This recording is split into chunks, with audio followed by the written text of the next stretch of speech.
जय हिंद प्यारे साथियों, आप लोग देख रहे हैं एसबी क्लासेस झारखंड की विभिन्न प्रतियोगी परीक्षाओं के लिए करंट अफेयर्स और साथ में स्टैटिक जीके का क्लास करवाती है। तो आप लोग पूरा वीडियो देखिए और इसका नोट्स बनाइए। टेलीग्राम ग्रुप से जोड़ने के लिए इस क्यूआर कोड को स्कैन कीजिए और व्हाट्सएप ग्रुप से जुड़ने के लिए इस क्यूआर कोड को स्कैन कर लीजिए और आप लोग इसका पीडीएफ एज इट इज़ आप लोग प्राप्त करें। तो चलिए हम लोग बिना देरी के क्लास को शुरुआत करते हैं। आज का पहला क्वेश्चन है, हाल ही में किस नदी पर झारखंड का सबसे लंबे पुल का निर्माण किया गया? ऑप्शंस देखिए क्या क्या है। ऑप्शन है दामोदर, मयूराक्षी, स्वर्णरेखा या फिर बराकर। आपको बताना है कि हाल ही में किस नदी पर झारखंड का सबसे लंबे पुल का निर्माण किया गया है। तो देखिए इसका सही जवाब जो है ये हो जाएगा ऑप्शन नंबर बी, मयूराक्षी नदी।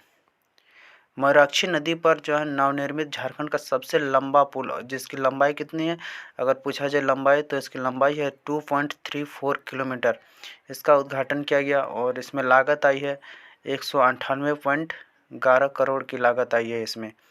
ठीक है, इस मौके पर दुमका में सड़क नेटवर्क के उन्नयन के लिए 12 पथ परियोजनाओं का शिलान्यास भी किया गया, जिसकी कुल लंबाई 132.118 किलोमीटर एवं कुल लागत इसमें आने वाली है 143.26 करोड़। फिर दुमका में ही जो है समग्र पथ नेटवर्क विकसित करने के लिए 10 अन्य पथ परियोजनाओं का उद्घाटन किया गया, जिसकी कुल लंबाई 132.64 किलोमीटर और लागत 193.31 करोड़ है। तो आपको कम से कम ये डेटा तो याद ही रखना होगा कि मयूराक्षी नदी पर सबसे लंबे पुल का निर्माण किया गया, जिसकी लंबाई 2.34 किलोमीटर है और इसमें लागत 198.11 करोड़ आई है। ठीक है, अब कुछ लपेटे में देख लेते, कुछ इम्पोर्टेंट फैक्ट भी देख लेते हैं। झारखंड की सबसे चौड़ी नदी अगर आपसे पूछा जाए तो वो स्वर्णरेखा नदी ही है। झारखंड की सबसे चौड़ी नदी कौन है? स्वर्णरेखा नदी। फिर नाव चलने वाली एकमात्र नदी जिसमें वर्षा ऋतु में नाव चला करती है वो भी स्वर्णरेखा नदी ही है। और मयूराक्षी नदी जो है इसका उद्गम स्थल अगर पूछा जाए तो मयूराक्षी नदी का उद्गम स्थल है त्रिकुट पहाड़ी। फिर सातवाहिनी झरना अगर पूछा जाए तो ये गढ़वा में स्थित है। सातवाहिनी झरना कहाँ स्थित है? गढ़वा में स्थित है। चलिए अब हम लोग आगे देख लेते हैं। देखिए यहाँ पर फोटो में उद्घाटन करते हुए पुल का दिखाया गया है और इस स्लाइड में पुल से जो है उसका कंप्लीट डिटेल सारा कुछ दिया गया है। 2.34 किलोमीटर लंबाई, 198 करोड़ की लागत, पॉइंट वाला नहीं दिया गया है। ठीक है, और हेमंत सोरेन के द्वारा किया गया। और देखिए आगे क्या है, क्वेश्चन देख लेते हैं। हाल ही में झारखंड की सपना कुमारी ने 37वें नेशनल गेम्स में कौन सा पदक जीता? ये क्वेश्चन नंबर 2 है। देखिए आंसर इसका क्या हो जाएगा आपको बताना है। पहले हम आपको ऑप्शन बता देते हैं।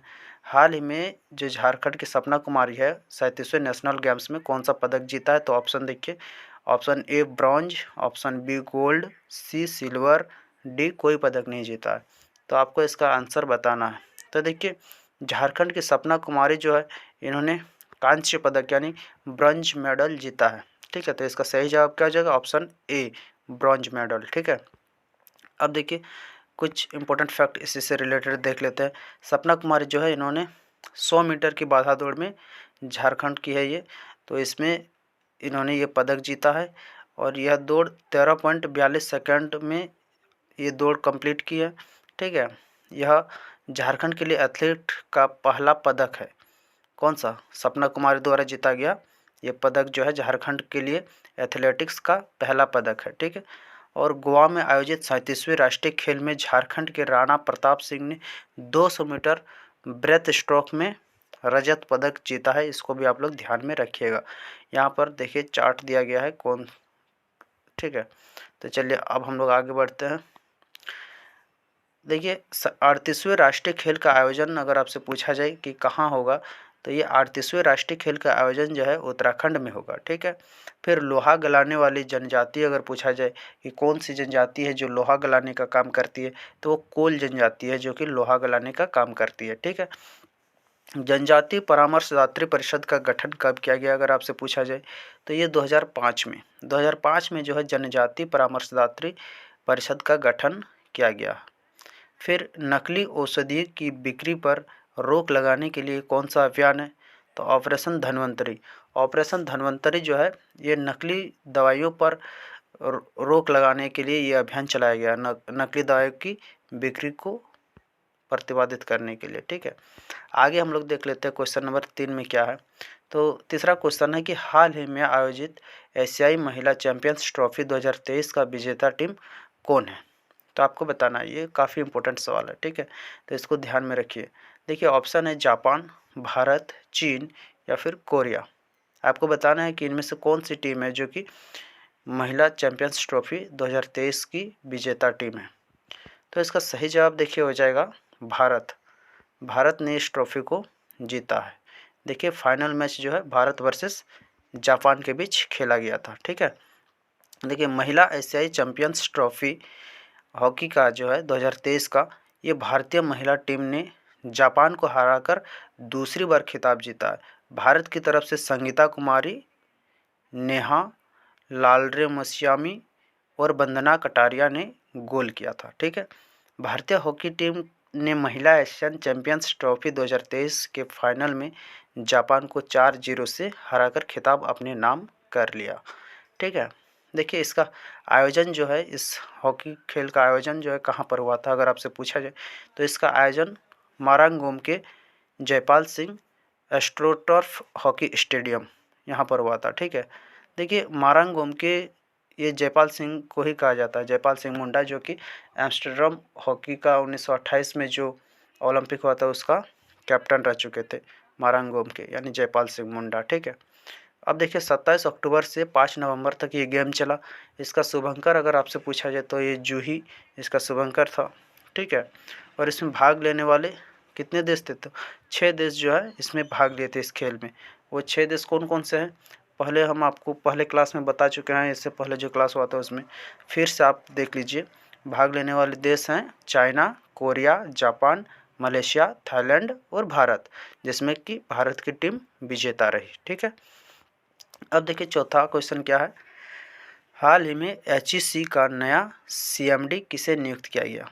देखिए इसका ऑप्शंस है राजेश कुमार, VK शर्मा, विजय मित्तल या फिर SS मूर्ति। आपको बताना है कि किनको HEC का नया CMD नियुक्त किया गया। तो देखिए इसका सही जवाब जो हो जाएगा SS मूर्ति। ऑप्शन डी SS मूर्ति इसका सही जवाब हो जाएगा। देखिए HEC के नया CMD SS मूर्ति 1 अक्टूबर 2023 से अपने कार्यभार संभालेंगे। इससे पहले जो CMD थे वो संग्राम सिंह थे, राणा संग्राम सिंह जो SS मूर्ति से पहले CMD थे। HEC का अगर फुल फॉर्म से पूछा जाए तो HEC का फुल फॉर्म होता है heavy engineering corporation limited, Ranchi Jharkhand में स्थित है ये। ठीक है, अब देखिए कुछ इम्पोर्टेंट फैक्ट देख लेते हैं। HEC का स्थापना अगर आपसे पूछा जाए तो HEC का स्थापना है 1 जनवरी 1958 को। 1 जनवरी 1958 को रांची के हटिया में HEC का स्थापना किया गया था।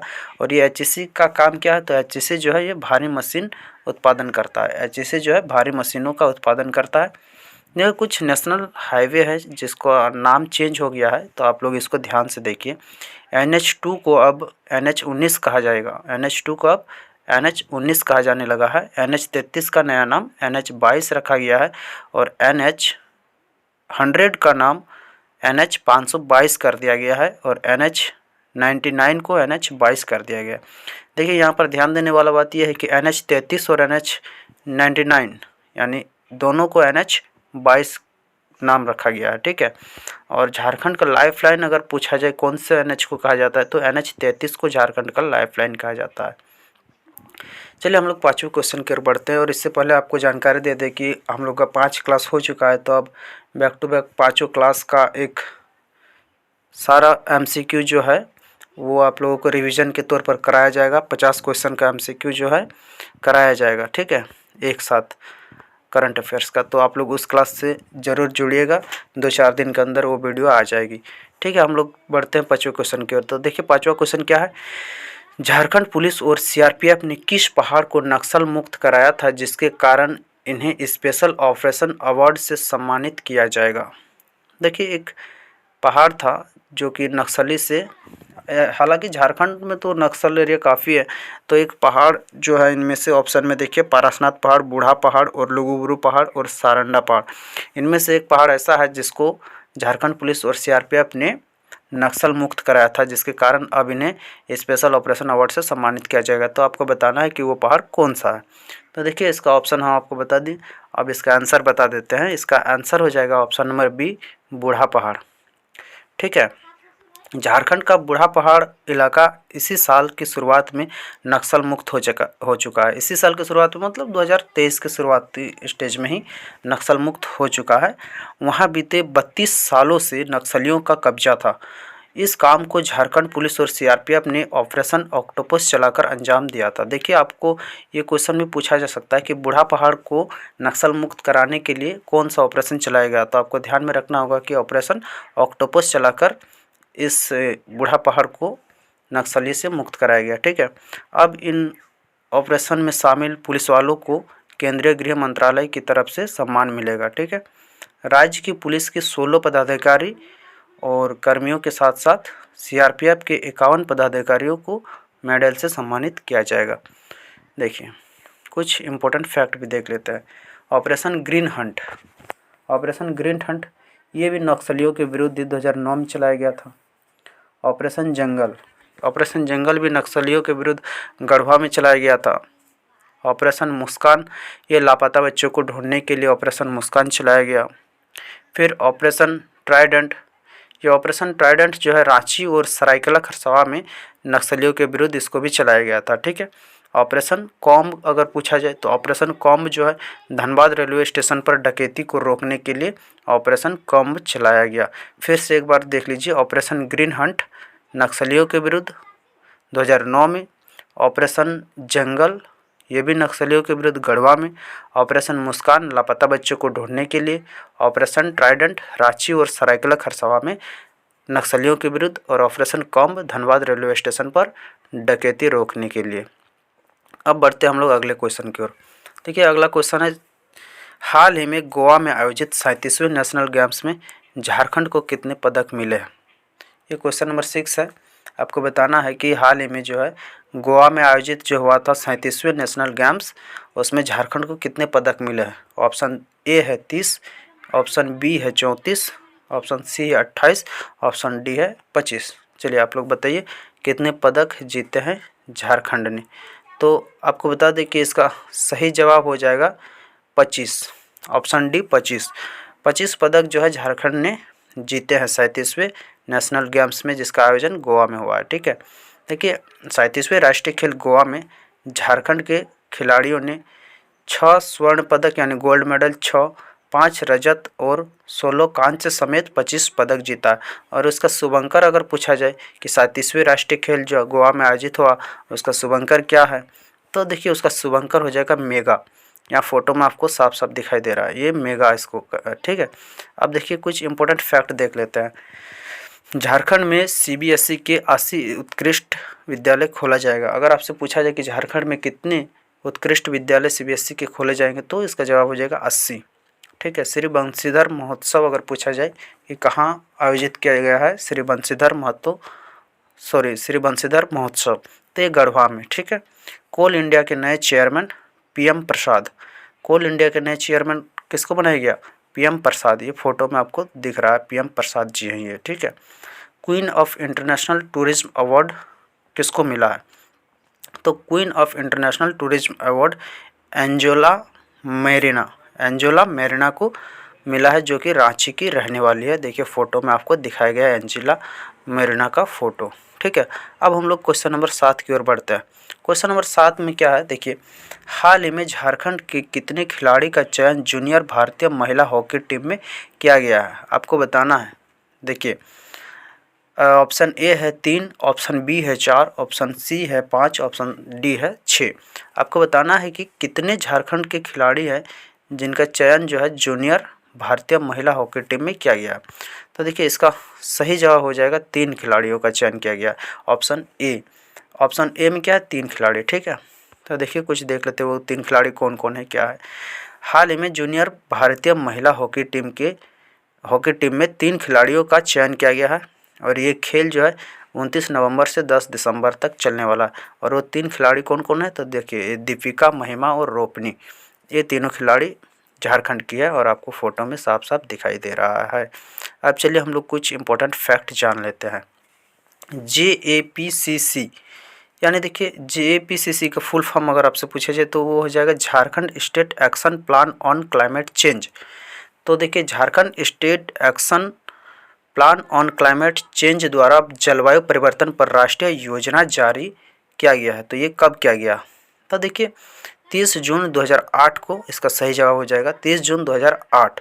फिर देखिए iron lady of Jharkhand, Jharkhand की आयरन लेडी किसे कहा जाता है, तो दयामनी बारला, दयामनी बारला को झारखंड की आयरन लेडी कहा जाता है। ठीक है, झारखंड का जो देखिए अटावी, अटावी झारखंड का ही एक नाम है, जो कि अशोक के 13वें शिलालेख में झारखंड का नाम अटावी के नाम से उल्लेख है। ठीक है, देखिए ये काफ़ी इंपॉर्टेंट स्लाइड है, तो इसको आप लोग ध्यान से देखिए और इसको स्क्रीनशॉट ले लीजिए, चाहे कैसे भी करके इसको याद रखना ही रखना है। ठीक है, इस स्लाइड में देखिए आपको बताया गया है कि जनजाति और सर्वोच्च देवता के बारे में बताया गया।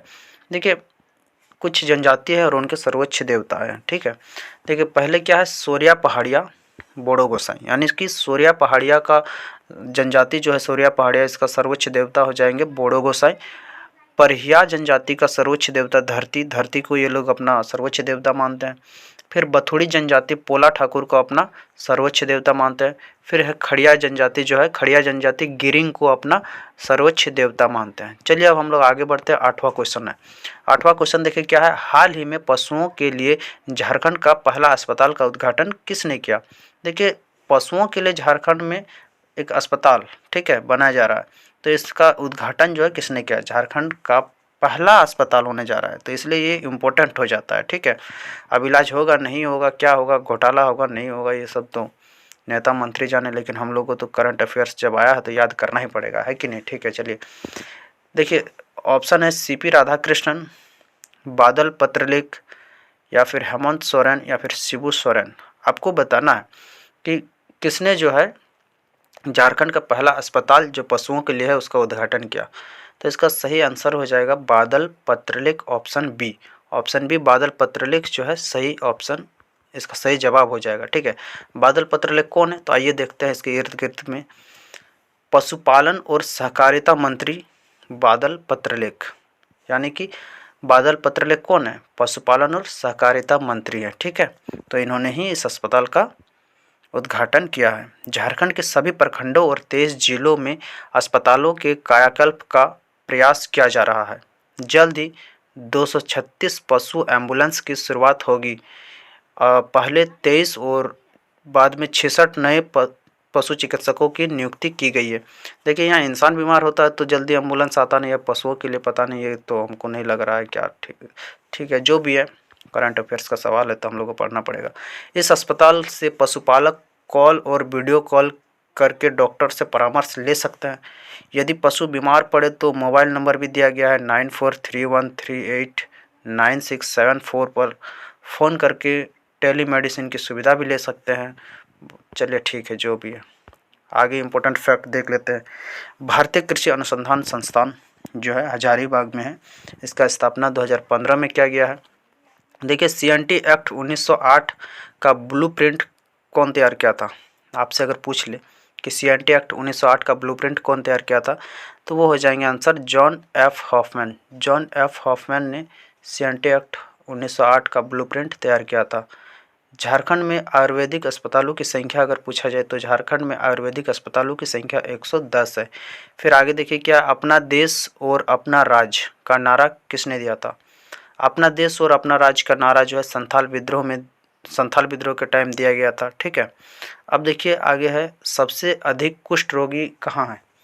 अगर आपसे पूछा जाए कि सबसे अधिक कुष्ठ रोगी किस राज्य में है, तो वो झारखंड में, झारखंड में सबसे अधिक कुष्ठ रोगी पाया जाता है। ठीक है, फिर अगर पूछा जाए कि जिला अस्पताल कितना है झारखंड में, तो देखिए झारखंड में जिला अस्पतालों की संख्या 21 यानी 21 है। ठीक है, अब चलिए हम लोग आगे बढ़ते हैं। हाँ, क्वेश्चन नंबर 9 है, हाल ही में इंडियन एक्सप्रेस द्वारा झारखंड के किस व्यक्ति को भारत के 100 शक्तिशाली लोगों की सूची में शामिल किया गया है। बाप रे खतरनाक। हाल ही में इंडियन एक्सप्रेस द्वारा झारखंड के किस व्यक्ति को भारत के 100 शक्तिशाली लोगों की सूची में शामिल किया गया है? तो इसका देखिए ऑप्शन क्या है, बाबूलाल मरांडी, अर्जुन मुंडा, रघुवर दास, हेमंत सोरेन। तो चलिए आपको बताना है, ऑप्शन ए है अर्जुन मुंडा, ऑप्शन बी है बाबूलाल मरांडी, ऑप्शन सी है रघुवर दास, या फिर ऑप्शन डी हेमंत सोरेन। आपको बताना है इसका सही जवाब। तो देखिए इसका सही जवाब जो हो जाएगा ऑप्शन डी, हेमंत सोरेन। हेमंत सोरेन को जो है ना, इंडियन एक्सप्रेस द्वारा झारखंड के मुख्यमंत्री हेमंत सोरेन को भारत की 100 शक्तिशाली लोगों की सूची में शामिल किया गया है। इनका स्थान 64वां है पूरे भारत में, 64 नंबर में ये आते हैं। ठीक है, यह झारखंड के एकमात्र व्यक्ति हैं। पहले स्थान पर नरेंद्र मोदी को रखा गया है, और ये झारखंड के पहले नंबर में अगर पूछा जाए तो हेमंत सोरेन, और देश के पहले नंबर पर पूछा जाए तो वो नरेंद्र मोदी हो जाएंगे। ठीक है, अब कुछ इंपॉर्टेंट फैक्ट देख लेते हैं। पद्मश्री 2023 जामुन सिंह सोय को मिला है, पद्मश्री 2023, जो कि झारखंड से बिलोंग करते हैं। और क्यों दिया गया, तो हो भाषा के संरक्षण के लिए जामुन सिंह सोय को पद्मश्री 2023 से सम्मानित किया गया। फिर है पद्मश्री 2022 से किनको दिया गया, किनको सम्मानित किया गया? तो देखिए पद्मश्री 2022 से गिरधारी राम गोंझू को साहित्य और शिक्षा के जगत में दिया गया। ठीक है, फिर फेमिना मिस इंडिया 2022 फाइनल पहुंचने वाली कौन है? फाइनल तक पहुंचने वाली रिया तिर्की है, ये भी झारखंड की है। हालांकि हम लोग झारखंड का करंट पढ़ रहे हैं, झारखंड का स्टैटिक पढ़ रहे हैं, तो झारखंड से ही आप लोग नहीं भी बोलेंगे तो समझ जाइएगा। ठीक है, फेमिना मिस इंडिया 2022 फाइनल पहुंचने वाले रिया तिर्की हैं।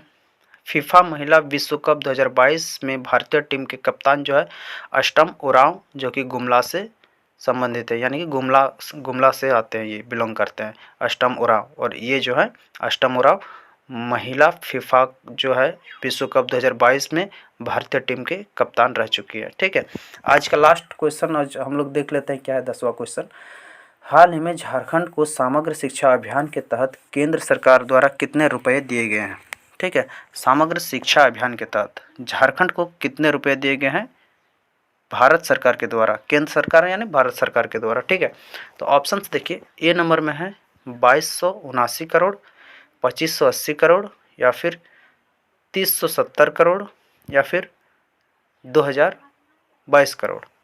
ठीक है, 3070 यानी 3070। तो देखिए इसका सही जवाब क्या हो जाएगा? इसका सही जवाब हो जाएगा ऑप्शन ए। ऑप्शन ए जो है सही जवाब हो जाएगा 2279 करोड़, यानी कि 2279 करोड़ जो है झारखंड सरकार को दिया गया, झारखंड को दिया गया केंद्र सरकार के द्वारा समग्र शिक्षा अभियान के लिए। ठीक है, देखिए समग्र शिक्षा अभियान के तहत वर्ष 2022-23 वित्तीय वर्ष के लिए लगभग 2279 करोड़ रुपए बजट में स्वीकृति मिली है। कहीं अगर ऑप्शन में आपको 2280 करोड़ अगर दिख जाए तो वो भी आप टिक लगा सकते हैं। ठीक है, चलिए आगे हम लोग बढ़ते हैं। इम्पोर्टेंट फैक्ट क्या है? नेतरहाट विश्वविद्यालय के संस्थापक कौन है? अगर आपसे पूछ लिया जाए कि नेतरहाट विश्वविद्यालय के संस्थापक कौन है, तो इसका सही जवाब हो जाएगा चार्ल्स नेपियर। चार्ल्स नेपियर जो है नेतरहाट विश्वविद्यालय के संस्थापक है। आगे क्या है देखिए, भारतीय खनिज संस्थान के संस्थापक कौन है? भारतीय खनिज संस्थान के संस्थापक अगर आपसे पूछा जाए तो यह है लॉर्ड इरविन। लॉर्ड इरविन जो है भारतीय खनिज संस्थान के संस्थापक है। ठीक है, फिर पूछा जाए कि संत जेवियर समाज सेवी संस्थान के संस्थापक कौन है? तो देखिए संत जेवियर समाज सेवी संस्थान के संस्थापक जो है फादर माइकल विंडे। फादर माइकल विंडे जो है संत जेवियर समाज सेवी संस्थान के संस्थापक है। ठीक है, फिर आगे क्या है देखिए, इंडियन स्कूल का माइंस के संस्थापक कौन है?